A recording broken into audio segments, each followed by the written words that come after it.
Hey guys, so this actually is the anniversary of my first book as a self-published author, which is The Adventures of Zorak Zoomster. And I kind of wanted to use this day to tell the story of my first story that I released to the world. So this actually is a science fiction action-adventure novel, and the very first time I started writing the story, I was actually in middle school, and I didn't publish the story until high school. So there was kind of like a few years that passed between, and I didn't really know what I was doing because I was like 16 at the time, and obviously I didn't have a life because I was writing books at 16. But I kind of just wanted to share this because I know a lot of people might be curious about writing books or, sharing stories, storytelling, being creative, and might not know where to start. So I just thought it might be helpful to share my story. So I started writing this story, which is actually supposed to be a series. So hopefully I can release more books as time goes on. But I originally started writing the story when I was in middle school, and I wrote it in a notebook at first. So because naturally it was just easier for me to write things down in a notebook and then transfer that later to like a typed document. It wasn't until like a few years later that I decided that I actually wanted to publish the book. I don't know why I didn't have that much fear to do it, because now that I think about it, it's pretty scary to release your content to the world. But actually addressing that too, I always grew up writing when I was a kid. I remember just in elementary school, middle school, like I would always used to write books and like really long stories. I would share them with my class, my friends, my family members, and they would always enjoy it. So I always knew that it was something that I wanted to pursue or just continue to do for fun. And the fact that other people enjoyed it just encouraged me to want to follow that passion. So in terms of the self-publishing process, obviously there's self-publishing and then there's going through a traditional publisher. I went through self-publishing because I was actually trying to get published. I don't have patience for traditional publishing. But I think obviously there's advantages to traditional publishing that self-publishing may not have. So if you can do that, I do encourage you to do that if you feel like that's the best opportunity or avenue for you to take. I originally was just working with my dad at the time, and I was reaching out to different self-publishers or different companies that help self-publish, and it was really hard because to be honest, nobody was really getting back to me, and it was a little bit discouraging. But finally a company did reach out to me and said that they would work with me, and so I think that took about a year or two to kind of get my story typed up and revised and edited. You can see the cover. I think the cover is the point of the cover is to get people's attention, right? So typically when you do a book cover, it's supposed to capture a specific scene in the book.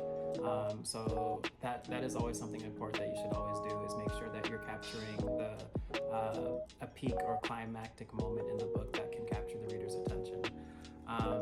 And so the story really is about a teenage alien and his friends who, the main character Zorak, who loses his dog in a spaceship invasion, later finds out that the invasion was executed by the tyrant that rules his planet and who's basically oppressing the people and stealing their money.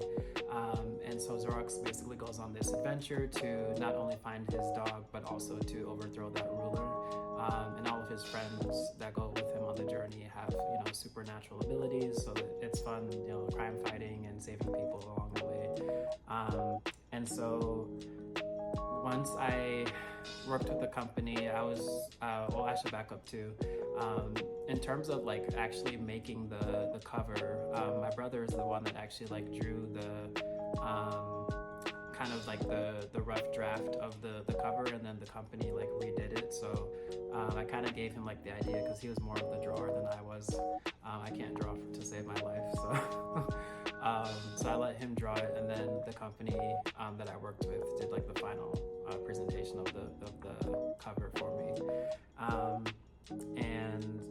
I kind of did that, usually what will happen is the company will, they'll have a professional editor go over what you want to publish. You know, they do like the final kind of copy of what the book is going to look like.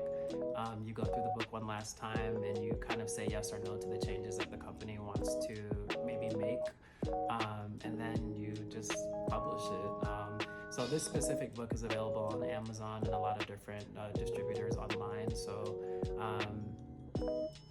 yeah, that's pretty much it. There's nothing like really complicated or magical about it, but I just wanted to share that because I think a lot of people overcomplicate the publishing process, at least when it comes to self-publishing. Anybody can do it. You just really have to have the drive and the motivation to do it. And, you know, I think a lot of times, like when we think about being successful as a creative or being successful as an author or whatever you might consider yourself as, you know, you might think that you have to make like a lot of money or become famous with your work, and I think that's great. Like I don't think anybody would be opposed to that, but to be honest, like being successful, I think, at least in my book too, is that not my book specifically, but what I'm saying is